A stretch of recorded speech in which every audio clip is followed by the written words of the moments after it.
envoyé des photos pour dédicacer ça.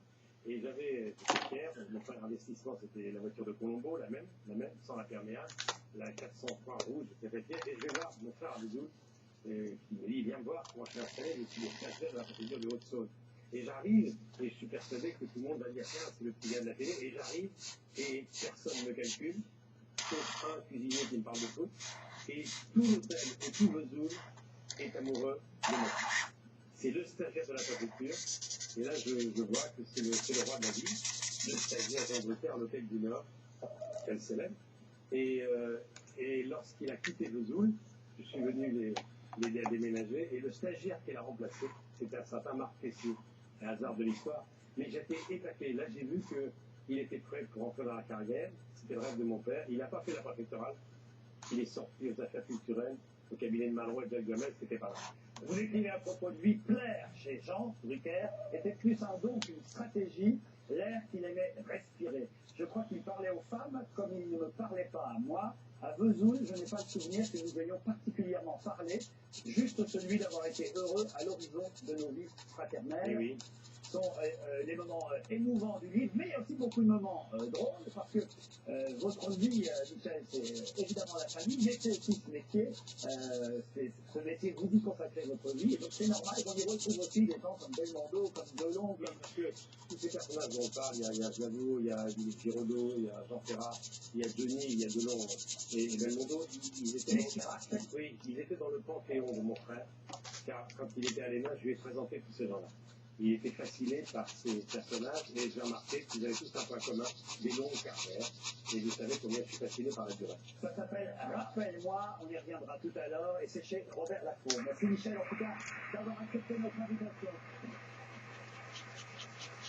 On va accueillir maintenant quelqu'un qui a eu envie de raconter elle-même son histoire, plutôt évidemment qu'on raconte n'importe quoi sur ce qu'elle a vécu, et elle a vécu l'enfer. Kidnappée à l'âge de 10 ans, elle a été séquestrée pendant plus de 8 ans par son ravisseur, vous le savez, avant de réussir enfin à s'évader.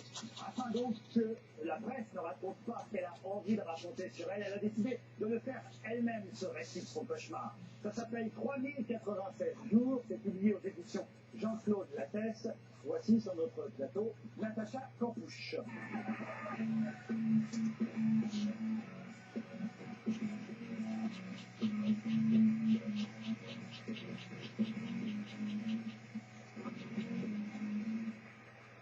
Bonsoir Natacha Campouche, merci d'avoir accepté notre invitation. Vous passez quelques jours à Paris pour répondre aux différents journalistes de la presse française à propos de la sortie de ce livre. D'abord, j'ai envie de vous demander si vous passez un bon séjour à Paris, Natacha Campouche. Oui, Paris est une très jolie ville. Vous êtes allé au spectacle hier soir, vous êtes allé voir Mamma Mia. Est-ce que c'est vrai? Est-ce que je suis bien informé? Oui. Ça vous a plu? Oui. Qu'est-ce qui vous a plu dans Mamma Mia? C'est cette force d'expression. Vous restez à Paris combien de temps? Je repars demain. Vous repartez demain. C'est la première fois que vous venez en France? Non, c'est la deuxième fois que je viens en France. Vous étiez déjà venu pour répondre à des journalistes précédemment, après votre libération, après votre captivité, vous étiez déjà venu à Paris pour répondre à des journalistes? Non, quand j'étais petite. Quand vous étiez petite? Et j'étais allée à Disneyland. À Disneyland, avant l'âge de 10 ans donc. Oui, ben voilà. J'espère que ça va bien se passer sur ce plateau. Vous vous sentez bien? Tout va bien? Ça va, bon. Ça va. Parce que je vous ai vu répondre à des tas de journalistes cette semaine, Michel Bruter aussi, parce que forcément on n'est pas insensible, qui peut l'être à votre histoire et au drame que vous avez vécu. Et c'est vrai que j'ai vu tous les journalistes vous poser des questions. Je me suis dit, mais comment fait-elle pour avoir envie encore d'y répondre à ces questions? C'est pourquoi moi-même, je commence par des questions plutôt banales. Après tout, c'est la vie aussi, et c'est votre vie aujourd'hui de faire autre chose que de raconter votre histoire. Est-ce que vous n'en avez pas marre de raconter votre histoire?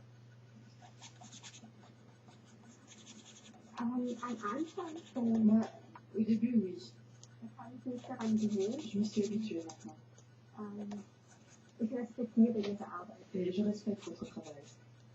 Merci, c'est gentil. Ça me fait du bien, en fait, non seulement d'avoir écrit ce livre, mais de raconter encore le contenu de ce livre, de raconter votre captivité, comment ça s'est passé, les horreurs que vous avez subies. Ça vous libère encore aujourd'hui? Vous avez encore besoin de ça? Non, en fait, non. Alors, pourquoi je l'ai fait? Eh bien, parce que les journalistes me posent la question. Mais vous n'êtes pas obligé d'accepter les interviews. Vous êtes là en France, vous pourriez répondre à...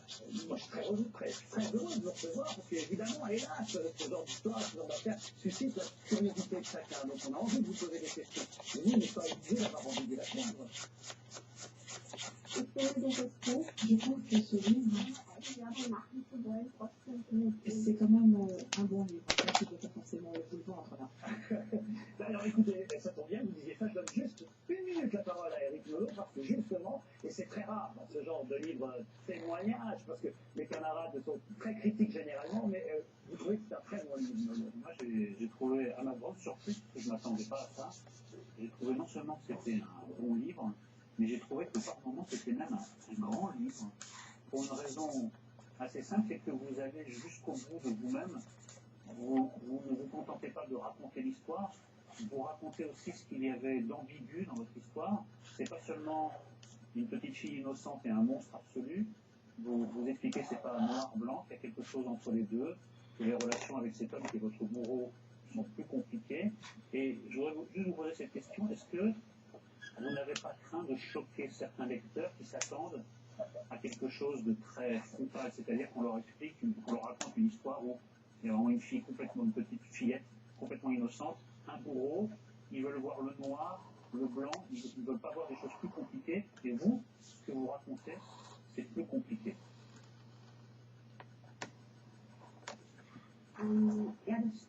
Oui, c'est juste. Mais je pense également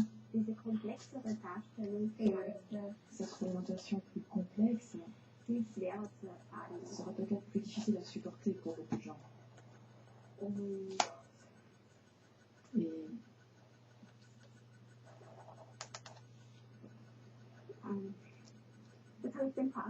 j'ai perdu, je sais plus où j'en suis.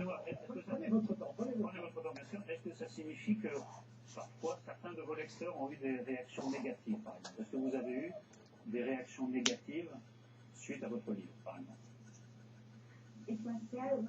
J'étais très surprise. Non, aucun commentaire négatif.